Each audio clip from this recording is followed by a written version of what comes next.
Tonight at 10, chaos and uncertainty in prospect for thousands of travellers hoping to use British airports over the Christmas period. Staff at UK Border Force, including passport control officers, are planning to take action over 8 days. The PCS union says the government needs to put money on the table now. Our action is designed to get the government to see sense and give our members money to stop them using food banks, which is the least they deserve. Public services will also be affected by strikes in the NHS, including nurses and ambulance workers, as well as railway staff, prompting this warning from the government. Union leaders to continue to be unreasonable, then it is my duty to take action to protect the lives and livelihoods of the British public. We'll be looking at the likely effect of the strike action on those intending to travel abroad over Christmas and the New Year. Also tonight, Cumbria will be the location of the first new coal mine to open in the UK for 30 years.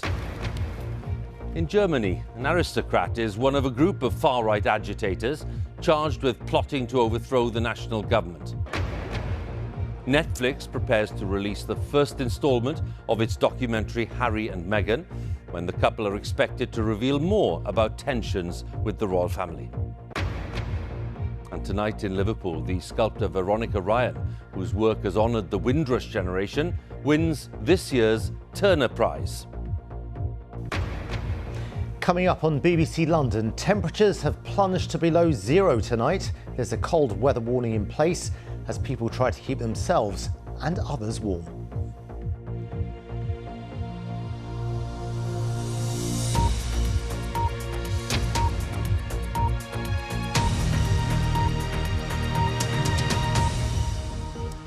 Good evening. Hundreds of thousands of travellers hoping to use British airports over the Christmas period are facing chaos and uncertainty because of strike action announced today by staff at UK Border Force. They're planning to take action over 8 days between the 23rd of December and New Year's Eve at Heathrow, Gatwick, Birmingham, Manchester, Cardiff and Glasgow airports, as well as the port of Newhaven. The PCS, the Public and Commercial Services Union, says the strikes will escalate unless the government puts money on the table now, in its words. The vast majority of passport control staff are PCS members, and Heathrow has already warned of long delays on strike days. The latest action is in addition to strikes already announced over the Christmas period by rail workers and highway staff. The Prime Minister, Rishi Sunak, has warned that he will introduce tough new laws to limit the impact of strikes, as our political editor Chris Mason tells us.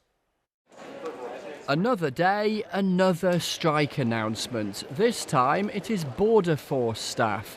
Their complaint, an increasingly familiar one. We, like nurses and teachers and paramedics and other people in the public sector, have no option other than to take industrial action because our members currently are skipping meals, not being able to put the heating on at home because of the poverty they're living in. What do we want? Fair pay. When do we want it? Now. And as new strikes are announced in one sector, they are underway in another. Striking teachers in Glasgow today as thousands of pupils in Scotland missed out on a day's schooling. Others will miss a day tomorrow. The teachers want more money than the Scottish Government says is affordable. 'Tis the season across the UK of falling temperatures and fractious industrial relations. Morning, Prime Minister. Morning. For Rishi Sunak, Parliament beckoned, and he brought a promise. If the union leaders to continue to be unreasonable, then it is my duty to take action to protect the lives and livelihoods of the British public. And that's why, Mr. Speaker, since I became Prime Minister, I have been working for new, tough laws to protect people from this disruption.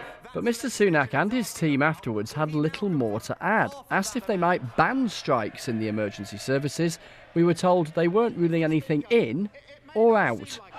This morning, his Transport Secretary said that his flagship legislation on strikes, this is what he said this morning, his Transport Secretary, might want to listen to this, is clearly not going to help with the industrial action we're facing. He should stop grandstanding, stop sitting on his hands, get round the table and resolve these issues. As the Prime Minister attempts to show he's working up answers to this epidemic of industrial unrest, he's also facing criticism for caving in to his own side. Building wind farms like this one in East Renfrewshire near Glasgow in England will be made easier after Conservative MPs demanded it. And he's watering down house building targets in England too, after, yes, Conservative MPs demanded that as well. His backbenchers threatened him.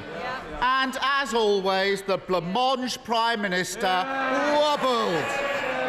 He did a grubby deal with a handful of his MPs and sold out the aspirations of those who want to own their own home. As ever, engaging in the petty personality politics, not focused on the substance. Again, let me explain what we're doing. We're delivering what I said we would do. We're protecting the character of local communities. We're cracking down on land banking and irresponsible developers. And we're giving people a greater say in their decisions. Labour are determined to portray the Prime Minister as weak, and his two about-turns in just the last couple of days certainly help them make that point. Little wonder then that on the issue of strikes, Rishi Sunak wants to appear tough on a theme that Labour often find awkward given their connections to the trades unions. But whilst the Prime Minister's language on strikes is tough, the detail is thin. They're simply not telling us very much about precisely what they want to do. As the groups of workers saying they'll stop work grows, in here they're still working out what to do about it as the disruption before, during and after Christmas becomes clearer. Chris Mason, BBC News at Westminster. Now, Cumbria is to be the location of the first new coal mine to open in the UK for 30 years. The proposed mine near Whitehaven would produce coking coal for steel production in the UK and across the world. Supporters say it will create much-needed jobs in a deprived area. The critics say that the mine will in fact hit those targets for tackling emissions and that in any case, demand for coking coal is declining. The decision has divided opinion within the Conservative Party at Westminster and within the community in Cumbria, as our political correspondent Alex Forsyth explains.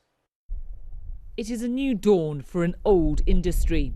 Beneath the seas off the sweeping Cumbrian coast, there is coal, not to power homes or business, but coking coal for steel manufacturing. It will be mined from this site, the first new coal mine in the UK for 3 decades. For some in Whitehaven, it's a boost for a town bruised by economic decline that's left obvious scars. And some claim a chance for the UK to reduce its dependency on coking coal from elsewhere. There is demand in the UK, but even if we become exporters of this, that is not a problem to us. But I would rather the countries that are importing coking coal were importing it from the UK. There are areas in Whitehaven that are quite deprived, so that's bringing the investment right where we need it.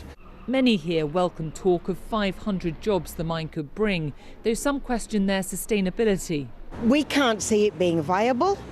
In what way? Well, we had a huge pit and they closed it. Well, I think you just have to look up and down King Street to see that needs a bit of investment, doesn't it? All the empty shops, and it used to be a really thriving place. The mine's been controversial from the outset, facing fierce opposition from climate campaigners. It's been condemned by Labour, the Lib Dems and some senior Tories. Politically, this has been difficult and divisive, even within the Conservative Party, because the government's promise to revitalise places like this, even harder given the state of the economy, and it's committed to the goal of net zero to tackle climate change. That's why this decision's been so protracted and won't please everybody. Environmental groups say it's a backward step, claiming there's diminishing demand for this kind of coal as manufacturers move to greener methods, saying that's where the focus should be. That transition to the green economy could unlock hundreds of jobs here. We can't afford to allow new fossil fuel developments if we're serious about meeting our legally binding climate targets. But for others here, coal mining roots run deep. Dave worked in this very pit until it closed in the 80s and would welcome a return of the industry he says helped build the town. I left school with no qualifications whatsoever, and I finished up with qualifications in mine ventilation and eventually in mine dust control.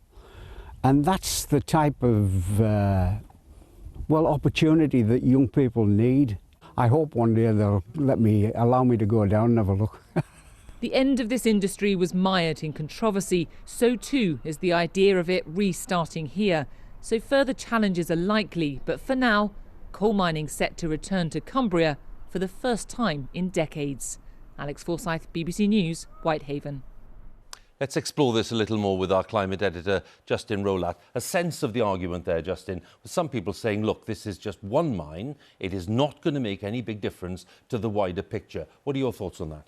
Well, that's certainly Michael Gove's judgment. He's looked at this and he said, well, look, it won't significantly reduce the world price of coal, therefore won't significantly increase demand. And if you think about it, on balance, that means it's effectively climate neutral. But you won't be surprised to hear a host of environmental organisations disagree with that. The government's chief advisor on climate, DARS 2, Lord Deben, who chairs the Climate Change Committee, says in his judgment it will add to global emissions and will also undermine the UK's efforts to meet its carbon reduction targets. And you've also got to think about the UK's international reputation. I was at the latest UN climate talks in Egypt. The UK government argued hard that the whole world, including developing countries, should phase out all use of coal. Well, lots of countries will look at that now and say, well, it's a bit hypocritical if you're going to open a new coal mine in the UK. That's certainly what Alok Sharma, who led the delegation to those talks, thinks. He says this will damage the UK's reputation as a leader in the climate battle. But it isn't all over yet. Friends of the Earth, the campaigning Green Group, says it is looking at the possibility of challenging this in court. OK, Justin, many thanks. Justin Rowlatt there for us. And let's go straight to Westminster to pick up on the debate there in the world of politics. And Chris Mason joins us. Chris, where do you think this debate is going? Well, governing is about difficult choices, Hugh, demanding an examination of irreconcilable requests and trying to come to a decision with local consequence, a part of the country that has felt left behind and is demanding more private sector jobs. One with national import. There's been a debate raging, hasn't there, about energy security. The idea is if you take some of this coking coal out of the ground domestically, you're not having to import it from places like Russia. But then there is a decision that moulds our international reputation, as Justin was saying there. The UK wants to be seen as this global leader on climate change and then is saying yes to a new coal mine. What is striking today is that government ministers have made this decision without fanfare. It was published on the government's website at gone 6 o'clock at night. There wasn't a ministerial visit to the region. There wasn't an interview. Why? Because they know that there's going to be appeal, or at least they expect that. They know this debate is just beginning to get going. And that's where it poses an interesting dilemma for Labour. They are vociferously opposed to this mine. In a part of the country they want to win back. But what would they do if they were to win the next election and perhaps the shovels are in the ground but no coal has yet come out of the ground? Do they let the mine go ahead or do they stop it? The debate over coal in Cumbria is only just beginning. Chris, many thanks again. Chris Mason with the latest thoughts there on that policy at Westminster. Well, the Prime Minister has outlined new measures designed to tackle the mounting problems affecting the NHS in England. More than 7 million people are currently waiting for treatment, and the response times for ambulances have been getting worse. Rishi Sunak said that 19 new diagnostic centres in communities across England would help to tackle the backlog after COVID. And he also suggested more use of the private health sector for some operations. The Prime Minister was talking to our health editor, Hugh Pym. November Alpha 332, receive him. We've been out with paramedics and seen at first hand the delays and frustrations. Queues in corridors handing over patients, crowded A&E departments and long waits. What do we want? Ambulance staff and nurses are planning strikes over pay, with non-urgent care likely to be affected. More than 7 million patients are waiting for operations and other planned treatment. That's the reality of the NHS in England right now. Hi Hugh, how are you? Good afternoon, Prime Minister. Very nice to see you. Thanks for coming. And the Prime Minister today unveiled plans to tackle the backlog. New community diagnostic centres mean that you'll be able to get your scan, your check, your test faster, quicker. The new elective surgical hubs mean that we can do more elective surgery to, again, get people the treatment they need faster. Many doctors and nurses tell us there just aren't enough staff. Why was more not done in the years leading up to the pandemic? Well, one of the big commitments that we made in 2019 at the election was to get 20 or 50,000 more nurses into the NHS, and we're making great progress. There are a record number of GPs at the moment. But there are fewer fully trained GPs in England than there were before the pandemic, at a time when demand for care is rising. Well, actually, if you look at the total number of GPs that are in the system today, there are more than there were in 29 who are able to contribute. Will you apologise to the patients who've had waits of hours, either waiting for an ambulance or waiting in A&E? Yes, I don't want people to have to wait. Will you apologise? Well, what I think people want is actually action. Right? What people want from their politicians, what they want from me, is action to make a difference to their lives. And what I'm here to tell you is we are going to make that difference. Mary was unwell and had a fall in the bathroom, but she had to wait 5 hours for an ambulance, with her husband Gordon unable to help. We felt really helpless. It was very distressing for both of my parents for this to have happened, and where she was just left laying on the floor for that amount of hours. Sadly, Mary died 2 months later. The opposition says the answer lies in getting more staff. Labour's pledged for the next election the biggest expansion of the NHS workforce in history. It's fully costed, fully funded, and the Conservatives are welcome to steal it and run with it. And the sooner we get cracking with that, the better. Workforce planning is for the future. Right now, the big concern for staff is this winter. And tomorrow there'll be a special day of coverage across BBC News on the NHS under pressure. Hugh Pym, BBC News. In Germany, 25 people have been arrested on suspicion of plotting to overthrow the national government. The group of far-right and former military figures are said to have planned to storm the Bundestag, that's the lower house of parliament in Berlin. A man named as Heinrich XIII from an old aristocratic family is alleged to have been a prominent member of the plot. Arrests were made in 11 of Germany's states, and the operation involved thousands of police. Well, for the latest, let's join our correspondent Jenny Hill in Berlin. Yes, Hugh, many Germans will have been astonished when they woke up this morning, switched on their televisions or looked at their phones. Before dawn, heavily armed police officers, thousands of them, carried out raids across the country in connection with a suspected homegrown terror cell, which was allegedly planning, in effect, a coup. Now, it sounds extraordinary, astonishing, far-fetched even, but the authorities here are in no doubt that not only were their suspects serious in their intent, but also extremely dangerous. Before first light, a plot uncovered. Officers interrupting what investigators believe was a terror cell, preparing to overthrow the German government. Its members, they say, were prepared to kill to achieve their aim. According to our findings, the association has set itself the goal of eliminating the existing state order in Germany, the free democratic basic order, using force and military means. This German aristocrat is believed to be one of the ringleaders.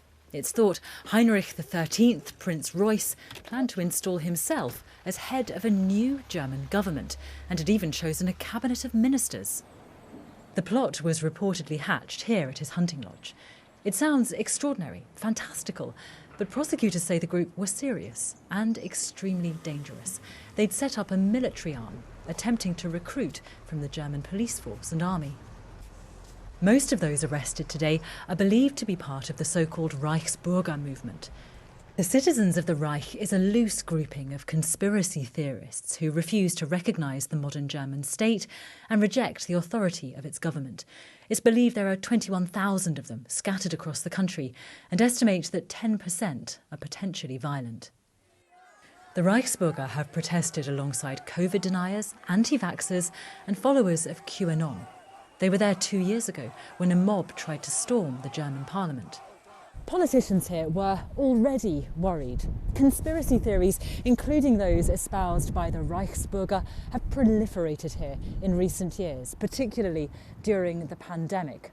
That's already led to violence today, driving home once again just how potentially dangerous such disinformation can be. People here used to dismiss, deride the Reichsbürger. Germany's learning they're far from harmless. Jenny Hill, BBC News, Berlin. Well, Jenny mentioned disinformation there. Correspondent Mariana Spring is with me, who is an expert on the way that disinformation is spread. Mariana, thanks for coming in. I'm just wondering, first of all, given that you were tracking some of the groups involved here, how did these forces come together? I've spent most of today with our disinformation team here at the BBC investigating who was involved and how this has played out online. As we know, there were far-right and military figures who were arrested and people linked to this Citizens of the Right group. That group, in particular, appears to be one that has been quite prolific on social media platforms like Telegram. And if you look in the channels linked to it, you can see COVID-19 conspiracy theories, you can see disinformation like the QAnon conspiracy theory, related to those riots that happened at the Capitol back in 2021 in the US. And I think it's important to understand that while this group predates the pandemic, its audacious plot and its commitment to it perhaps goes hand in hand with the rise of disinformation about COVID-19 and the violent rhetoric that has accompanied that. And we've had warnings before that real-world action can be linked to what's being shared online, including, as we said, those Capitol riots.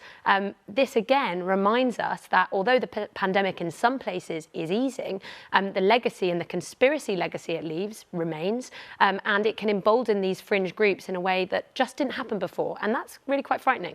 Mariana, many thanks once again. Mariana Spring there, our disinformation correspondent. Now, in Northern Ireland, the Assembly at Stormont was recalled today for the 5th time since the elections in May, but failed again to agree on a power-sharing arrangement. The Secretary of State for Northern Ireland has said members of the Assembly will have their pay cut by 27%. Northern Ireland has now been without a fully functioning devolved government since February. The Democratic Unionists decided to boycott the power-sharing framework because of objections they have to the trading arrangements after Brexit signed by Boris Johnson's government. And the deadlock is said to be damaging public services at a very challenging time. Our Ireland correspondent Emma Vardy has more details. As winter's set in, so has a protracted stalemate in Northern Ireland's politics. While elected leaders are absent, for many people, surviving right now means working harder than ever. My wife Jordie would say to me, "You're doing too much." Sometimes you think, right, I am going to slow down a bit, but then you realise you can't afford to. In the face of rising bills, on top of running his business, Martin's taken on an extra job as a hospital porter at night. The electricity has increased, it's trebled, nearly quadrupled. Westminster's allocated extra funding to help with energy bills, but without a government, there's been a delay in getting payments to households in Northern Ireland. Having no political leadership to help mitigate the cost of living crisis is becoming a frustration for voters. They have to put their differences aside. They're going to regret not helping people. So that's me after a busy day in the coffee shop. Now I'm heading to A&E for an 8-hour shift. And the emergency department Martin works at was forced to close its doors recently after it couldn't take any more patients. We have 7 ambulances outside and 2 more inbound. Doctors have repeatedly called for power sharing to be restored to help tackle some of the worst crowding there's ever been here. Call Red Cross. The reality at the moment is that we almost have a one-in, one-out policy, that we have such crowding in our emergency department that we know causes harm to patients. At what should be the seat of power, today parties were still unable to restore a government, while the DUP is refusing to rejoin the power sharing executive. And the problems are compounded because Stormont is forecast to overspend by at least £330 million this year. An emergency budget's been set at Westminster, but it means unelected civil servants here are having to take political decisions about how cuts are made to balance the books. The big challenge facing... It's not long ago that David Stirling was running Stormont during a 3-year absence of government after Sinn Féin walked out of power sharing. What might the real impact on public services be if this situation continues? We've now had nearly 4 years out of the last 6 where we've had no ministers, and that's very evident. We have the highest waiting lists in the UK. We have a need for reconfiguration and transformation in many of the services, but those decisions cannot be taken in the absence of ministers. There isn't yet a clear path to a political solution. But as each day passes, the winter crisis increases the urgency for the stalemate to be resolved. Emma Vardy, BBC News, Belfast. Well, in New York, the Duke and Duchess of Sussex have accepted an award for their work in addressing racism and mental health issues. Now, the event took place last night, just as Netflix is preparing to release the first instalment of a documentary entitled Harry and Meghan, in which the couple are expected to reveal more about the tensions with the royal family. Our royal correspondent Sarah Campbell has the story. Arriving at this glitzy awards ceremony in New York. Harry, do you have a message for your family? Do you have a message for your family? Harry was asked. Not last night. On stage, the chat was light-hearted. I actually thought we were just going on date night, so I found it quite weird that we're sharing the room with 1,500 people. But I mean, we don't get out much because our kids are so small and young. With them, Kerry Kennedy, who presented them with a Human Rights Award named after her father, Robert F. Kennedy. You know, we're so proud of their work on racial justice and on mental health parity and awareness and the multitude of things that they've done. What they've done since meeting 6 years ago is now the subject of a Netflix series. I realized they're never going to protect you. It is hotly anticipated, and most people will have an opinion. I didn't want history to repeat itself. Self-styled reality TV queen Gemma Collins does know the ups and downs of telling your truth on camera. What on earth happened? They've got their story to tell. For some reason, they feel very wronged, which I'm looking forward to finding out why. But they can't ask for privacy when they've made the Netflix series, because everyone now is opening up a can of worms. You've had cameras following you around. Once you've opened that box... There's no going back. There is no going back. The series will be pored over, dissected and commented on, just as these trailers have been, with the context in which some of these images have been used open to question. From a PR perspective, there are risks. As much as someone might want to go and tell their story and their truth, someone else might have a different recollection and their different perspective on what happened. And people will then start questioning your truth, picking holes in it. And if there's evidence to the contrary, suddenly the narrative can switch. There's a hierarchy of the family. This producer likens the series to the reality TV she's won numerous awards for. A bit like Big Brother, it's sort of who wins, you decide. You'll watch that series and think, the royal family need looking after, they've come out of it better. Or you'll be on the side of Harry and Meghan and think, wow, they had to put up with a lot and I'm on their side. But this isn't reality TV, it's real life. Today, the King celebrated best business practice in Westminster. Tomorrow, he knows his family may well be a global story once again. At what point, if at all, do they decide to answer back? Sarah Campbell, BBC News. Now, in Liverpool tonight, the sculptor Veronica Ryan, who made the UK's first permanent public artwork to honour the Windrush generation, has been awarded this year's Turner Prize. The judges were praising her poetic and evocative work. This is just a very small section of a much bigger range of work. Now, the prize is awarded to a British artist for an outstanding exhibition or other presentation of their work in the preceding year. And our culture editor, Katie Razzle, was at the awards ceremony a little earlier this evening. The winner, Veronica Ryan. Veronica Ryan is the oldest ever Turner winner.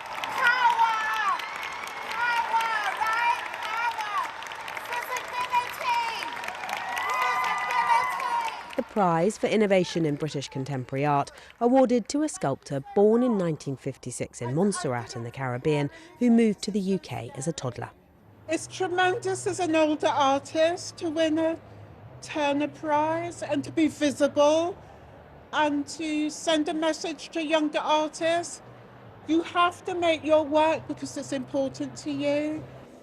Her sculptures often make reference to her Caribbean childhood, mysterious works focused on seeds, fruit pits, pods, sometimes held in thread pouches crocheted by the artist. The judges praised her for poetic works, transforming items that are often lost or thrown away. Has it been a struggle to get to 66 before the proper recognition has started to come? Yeah, I mean, it's been an incredible struggle. You know, there were 20 years almost where no one was paying attention to my work. But I think because I grew up in a family where you recycled and you made use of things around you, I've always been, I think you just use what you have. Before this prize, Ryan was best known for the first permanent work in the UK honouring the Windrush generation. Her sculptures of Caribbean fruit unveiled in East London last year. She beat 3 other artists to this year's prize.